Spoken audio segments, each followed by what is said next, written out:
Good afternoon, guys, and welcome to the next installment of Living Literature.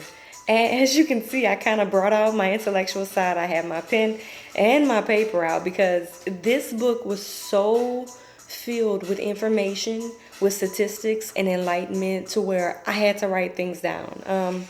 You may ask what I'm talking about. I'm talking about Mr. John L. Brown's Mentally Blind, Open Your Eyes. Guys, look, it took me a couple weeks to read it because it was so much information.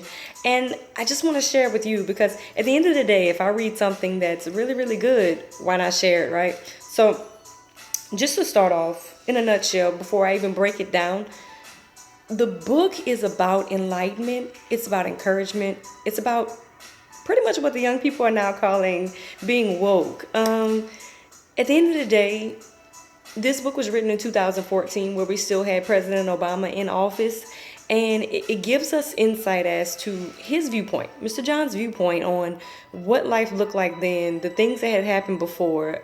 Listen, guys, Mr. John is a father.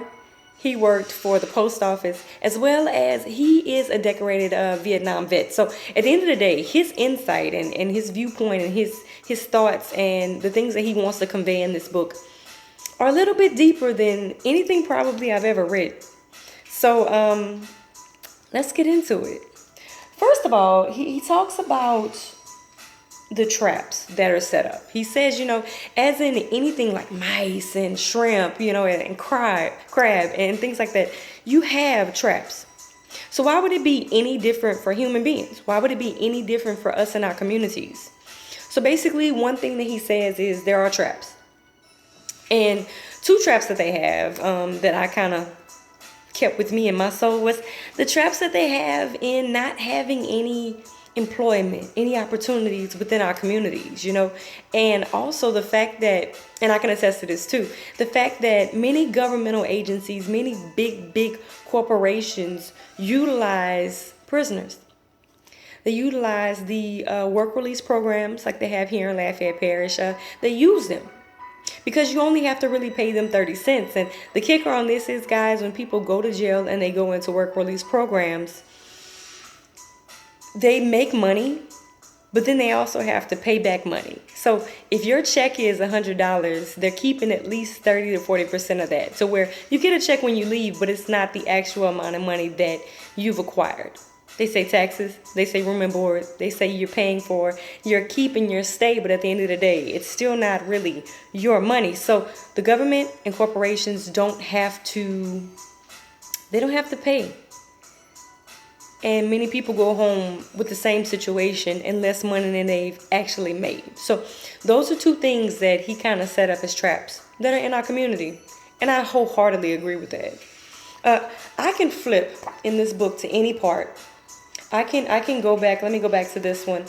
It's saying, "Wake up, America." I'm going to read you a little part. And this, again, was at a time and place where President Obama was still in office. And it says, "Will it take a slap in the face to get our attention? If we don't wake up now, we will realize one morning that our country has been taken from us." Boom, guys. All I have to say is Trump. Okay, guys? Literally, in reading this book, it gives you the mindset of someone in 2014 and how it's come to fruition in 2017. I encourage you to pick up this book simply because it's telling you yesterday, but filling in the spaces for today. Okay, guys, another part that I wrote down was, again, Mr. John L. Brown is a Vietnam vet. So he talks about how many people were looking at that time at the Mexicans. They still are. And the Hispanic community as the people that we really needed to watch out for. But in Mr. John's eyesight, it was the Muslim Americans. And, we had September 11th. And again, I may not always agree with everything that's within a book, but you know what it does, guys? It starts a conversation. It gives us the ability to open up a dialogue and actually have an opinion about what's going on in our nation, in our states, in our cities, in our local municipalities. It gives us the ability to start talking. And from conversation comes movement, and from movement comes change, guys, okay? So again, I'm flipping. He talks about Obama so much, and I think that it's beautiful because in the time where Obama was in office, many people talked positive, they talked negative, but they talked. Again, it's a beautiful thing when people are actually talking about you. And one thing he said was Obama could express himself. Obama looked nice. He was educated. He was put together. And above anything, he respected the sanctity of family.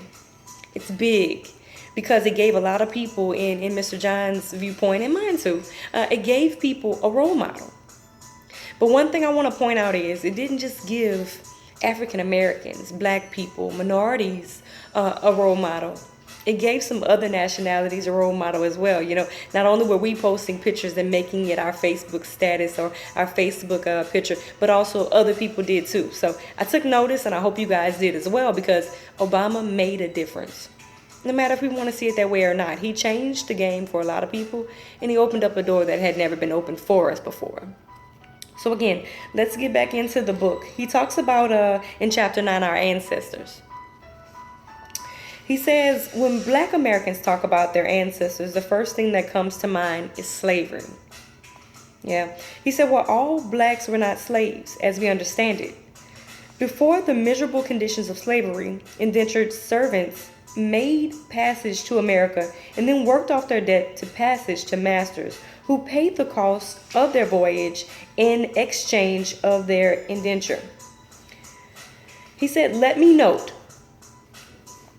that if you are an American of European descent and your ancestors came to this continent during the 1600s and 1700s, they undoubtedly made the voyage to America as indentured servants. For me, I didn't know that. You know, history never taught me that. School never taught me that. And that's another component of this book as well. Mentally blind, open your eyes. My eyes were opened on this one, Mr. John, because I didn't know that other people from, Europe made that same passage, because they only tell us about the longevity and the drawn out nature of the situations in which African Americans went through. Guys, I'm telling you, this book is amazing. I want to go back. I want to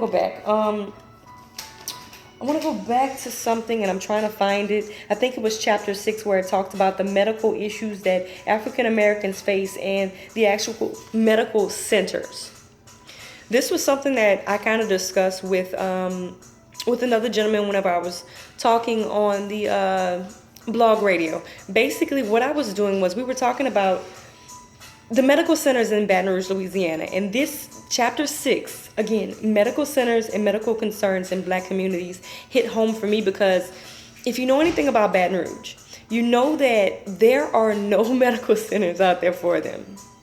There was Earl K. Long, and that's been since shut down. There was Baton Rouge Mid-City, which that no longer takes people in emergency rooms for emergency care. So there's not much out there that's really giving us as a community who have medical issues, who have hypertension, high blood pressure, diabetes, these things that statistically he gives us more insight on in the book. He tells us about them, but there's nobody there to really help us. And I was talking with one of my good friends earlier this week, and we were talking about the fact that people don't do that, and they don't trust into serving the black community because then you have to go above and beyond to get compensation. I don't know if that's true or not because I have insurance and have to pay a lot for it, but why not serve? Why not give back to what we've grown up in? Most of us didn't come from a place of a silver spoon or a lot of encouragement or a lot of enrichment or assistance or support. So let's give back to that, guys. At the end of the day, I've read a couple pieces and I can tell you this book is phenomenal, but I want to make sure that you understand that it's not just about what he's placed in this book, but every week he is the movement. He is the heart and soul of Uplifting Communities, which is a blog radio. Guys, you can type in Google Uplifting Communities and you'll see the face and you'll see the movement and you'll see the passion of John L. Brown. Also, you can just look him up on Facebook. John, L as in Larry Brown. This book gave me so much because now it's something I can pass on to my son and make sure that I'm giving him insight as well. It's not just for African Americans. It's for others too that may need to know exactly what we're thinking, exactly where our heart is, exactly where we're making our moves to be different people. Guys, mentally blind, open your eyes. It's not just about reading. It's about embodying, it's about learning, and it's about moving forward. So I encourage you to look up what Mr. Larry L. Brown is doing. See what it is that his insight, his history, his viewpoint, his heart, his passion, his love, see what it can do for you, guys. Okay? Again, as always for me, I'm moving on to the next one. And next week, I promise to bring you the exact same insight, the exact same passion from me. Okay, guys?